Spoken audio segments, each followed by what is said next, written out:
Hello, I'm Vidya, your tutor. Let's learn sequences and series together, step by step. A sequence is an ordered list of numbers. A series is their sum. We'll focus on the two most important patterns, arithmetic and geometric progressions. An AP grows by a constant difference d.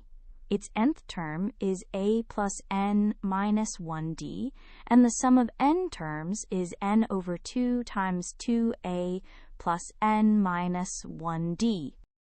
A GP multiplies by a constant ratio r each step. Its nth term is a times r to the n minus 1, and the sum of n terms is a times r to the n minus 1 over r minus 1. When the ratio's size is less than 1, the terms shrink and the infinite sum converges to a over 1 minus r, a surprising and useful result. For the GP 2, 6, 18, the first term is 2 and the ratio 3. The fifth term is 2 times 3 to the fourth, which is 2 times 81, 162. Between two numbers, the arithmetic mean is their average, a plus b over 2. The geometric mean is the square root of their product.